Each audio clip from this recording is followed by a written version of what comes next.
Fala galera, Anderson Fortes, engenheiro mecânico, professor do Instituto Federal do Piauí. A gente vai dar continuidade aqui no curso de Mecânica dos Fluidos, né? Lembrando que esse curso tem uma abordagem voltada um pouco mais para estudantes de engenharia e engenheiros, mas ele também permite uma visão mais ampla de mecânica dos fluidos para aqueles profissionais, né, que têm formação técnica, profissionais de ensino médio que atuam aí no setor de refrigeração, no setor de mecânica, no setor de construção civil, etc. Esse curso, né, ele vai ter como base, né, esses três pilares aqui, onde a gente inicia, né, pela parte de fluido. A gente já discutiu algumas propriedades da modelagem de fluidos, né, análise euleriana, lagrangiana, definição de fluido, lei da viscosidade de Newton, etc. Hoje a gente vai tratar de padrões de escoamento. Então a gente vai conversar um pouco sobre os padrões laminar e turbulento, viscoso e invícido, compressível e incompressível, externo e interno, natural e forçado, monofásico e multifásico, certo? Com relação a escoamento laminar e turbulento, né, a gente tem aqui uma classificação baseada num padrão de escoamento, onde no primeiro padrão, que é esse aqui que a gente considera laminar, a gente tem um escoamento desenvolvido de forma mais organizada, de forma que as partículas de fluido elas têm um comportamento seguindo o que a gente chama de uma linha de corrente, e a gente vê linhas, né, de escoamento que se mantêm paralelas, né, ao longo do fluido, ao longo do escoamento. Elas não têm a tendência de se cruzar.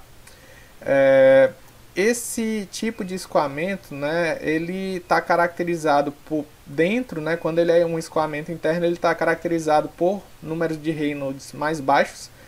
Existe um experimento de Reynolds, né, que ele insere um corante, né, num padrão de escoamento para verificar o comportamento, né, do corante, né, à medida que ele vai escoando, e ele verifica a influência da velocidade do escoamento nesse padrão. Então, quando a gente tem baixas velocidades, baixos números de Reynolds, a gente vai ter a tendência de desenvolvimento desse padrão laminar. Isso não quer dizer que, tendo uma baixa velocidade, o escoamento vai garantir um escoamento laminar, porque esse número depende de outras coisas, como a geometria do escoamento, depende também se é um escoamento interno, se é um escoamento externo, ele depende das propriedades do fluido, como viscosidade, densidade. Então, o número de Reynolds é o parâmetro mais adequado para caracterização, né, para identificação e caracterização do padrão de escoamento, seja ele laminar, turbulento ou uma região de transição. Então, para esse modelo aqui, por exemplo, a gente tem números de Reynolds, né, até a faixa de 1000, um valor até de 1000, né, para caracterização de escoamento laminar em volta aqui de um corpo esférico ou de um cilindro. Normalmente em escoamento interno, né, ao longo de uma tubulação, esse número é na faixa de 2000 até 2000, o número de Reynolds de 2000 a gente considera esse escoamento laminar. De 2 a 4000 é uma transição, que seria essa faixa aqui, e para esse tipo de escoamento acima de 4000 a gente considera ele turbulento. Para essa aplicação específica aqui, ele passa a ser turbulento aqui na faixa de um número de Reynolds de 10.000. E o que é que caracteriza o fluido escoando, né, num padrão turbulento? É a geração de padrões de escoamento desorganizados, com tendência, né, de turbulência, de vorticidade, a tendência de regiões de estagnação. As linhas de corrente elas não mantêm o paralelismo, existe a possibilidade de cruzamento entre elas. Então é um tipo de escoamento mais aleatório. Aqui nessa imagem a gente vê, né, um padrão de escoamento que seria laminar, né? As partículas seguem uma espécie de trajetória mais organizada. E aqui não, a gente já tem uma movimentação de partículas mais aleatória, provavelmente induzido aí pela geometria que está aqui dentro dessa tubulação. Ainda continuando, né, sobre essa definição de laminar e turbulento, a gente tem uma das aplicações bem interessantes, que é o fator de fricção, o fator de atrito associado à perda de carga ao longo de tubulações, escoamentos internos.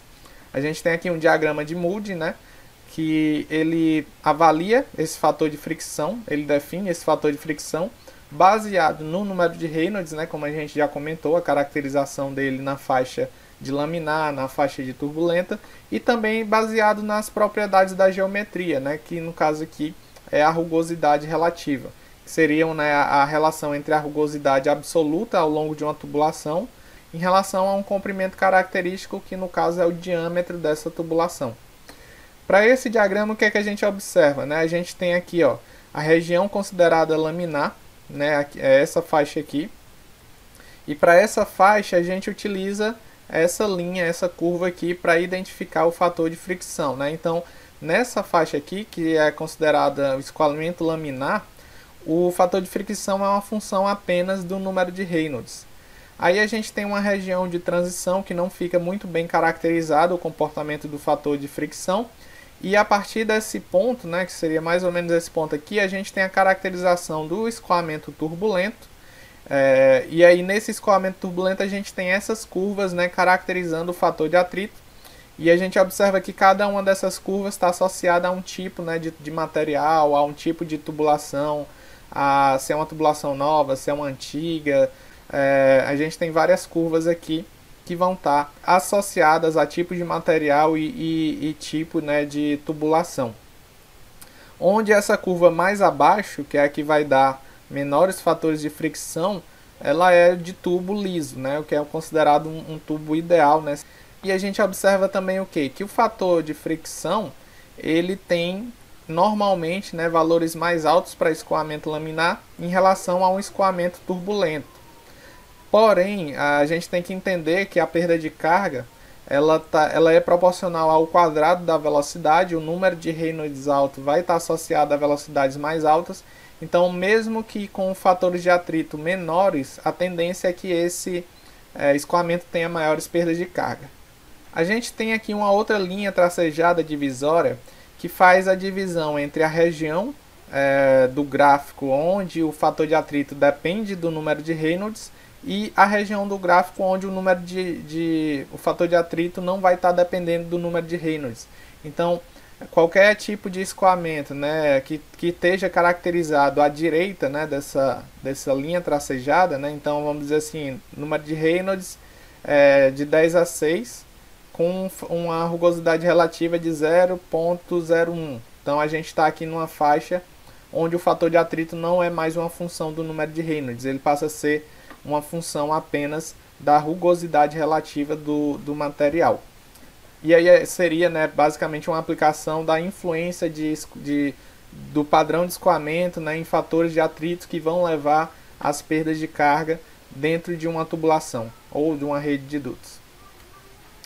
Com relação ao escoamento viscoso e invícido, né, na aula anterior a gente trabalhou a análise, né, potencial baseada em equação de Bernoulli, equação de Euler, né, fez um breve, né, histórico e comentário sobre isso, onde a gente identificou que a equação de Euler ela está vinculada a situações onde o efeito da viscosidade é desprezível. Então é a região que a gente chama de invícida. Então o escoamento viscoso, a gente tem que lembrar na verdade que o fluido tem viscosidade e que não existe escoamento invícido, né? Isso é uma idealização, não existe isso. Todo escoamento é viscoso, porém existem regiões de escoamento que você pode desprezar os efeitos da viscosidade mantendo a qualidade dos seus resultados. Então essa região é a que a gente chama de região invícida, é a região do escoamento onde a gente despreza os efeitos da viscosidade. Normalmente quando a gente tem, por exemplo, um escoamento interno, existe, né, uma dada proximidade da parede, onde a viscosidade tem um efeito relevante, né, é uma região que a gente chama de camada limite, e existe aí uma região já distante da parede, onde a viscosidade já não tem um efeito tão relevante. Então, nessa região aqui, a gente pode estar trabalhando com equações de Euler, né, para fazer análise, porém, nessa região viscosa, a gente tem que utilizar de modelos de equação que considerem o efeito da viscosidade, como teoria da camada limite, equações de Navier-Stokes. Então, isso é o que deve ser utilizado para análise dessa região. Ainda assim, é uma vantagem porque existe uma região do escoamento que a gente pode estar simplificando as equações de análise, certo? O que a gente tem aqui, né, em A e em B, né, a gente tem imagens que vão estar relacionando o padrão para escoamento laminar e um padrão para escoamento turbulento. O que é que acontece? Quando a gente tem um escoamento turbulento, a tendência, sendo um escoamento interno, né, ao longo de um duto, ao longo de uma tubulação, a tendência é a gente ter uma região menor, né, uma menor espessura de camada limite, e a gente ter um perfil mais desenvolvido, né, um perfil mais constante de velocidade na região central. Diferentemente do escoamento laminar, onde a gente tem um perfil de velocidade maior, né, uma espessura maior de perfil de velocidade. E o que é que isso identifica? Isso identifica uma região maior onde eu tenha gradiente de velocidade, que é uma taxa de deformação, consequentemente eu tenho efeitos viscosos relevantes. Então, por exemplo, nessa região aqui, eu posso aproximar o meu gradiente de velocidade ou a minha taxa de deformação a zero, consequentemente o efeito da viscosidade ele se torna desprezível. Então a gente tem essas configurações, observando, né, que a definição de laminar e turbulento também vai influenciar na região onde a viscosidade é relevante, na região onde ela não é relevante, vai influenciar nas análises de teoria de camada limite e na escolha, né, dos modelos que devem ser utilizados para análise do problema.